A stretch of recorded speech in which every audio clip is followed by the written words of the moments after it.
আসসালামু আলাইকুম, সবাই কেমন আছেন? কয়েকদিন পরে আজকে মনের মতো রান্না করতে আসছি। আসলে বড় ছেলের পরীক্ষা চলতেছে, দ্বিতীয় সময় পরীক্ষা।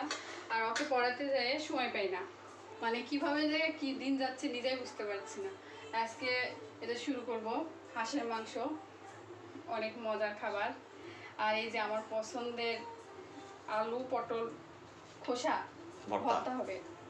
এটা এটা অবশ্য সবাই নাও চিনতে পারেন, আমার কাছে খুব ভালো লাগে এই রেসিপিটা। আর সাথে হচ্ছে ছোটটার জন্য আমি শাক রান্না করবো।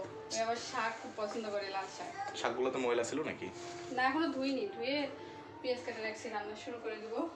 আর হাঁসের মাংস আমাদের পরিবারের সবার কিন্তু অনেক বেশি পছন্দের, বিশেষ করে অভি খুব পছন্দ করে আর ঝিলিকও পছন্দ করে। তুমি পছন্দ করো না? হাঁসের মাংস খুব পছন্দ, কিন্তু হাঁসের মাংস কিন্তু সিলেটে আমরা খুব কম দামে খাইছি, এখানে অনেক দাম। হাঁসের দাম এখানে বেশি, ঠিক আছে, অনেক তুলনামূলক অনেক দাম। সিলেটে তো 300-350 টাকা হলে হাঁস হয়ে যেত। আমরা তো সপ্তাহে মনে হয় 4-5 দিন খেতাম। ওখানে তোমার হাওর এলাকা ছিল তো, ওখানে হাঁস পাওয়া যেত অনেক। ওখানকার হাঁসের আবার একটা সুবিধা, বড় বড় পাওয়া যেত হাওর এলাকাতে। আপনাদের সবার দাওয়াত থাকলো, আগামীকাল সবাই চলে আসবেন। সবাই আসবে, সবাই আসবে, তাও আসবে তোমার হাতের রান্না খাইতে।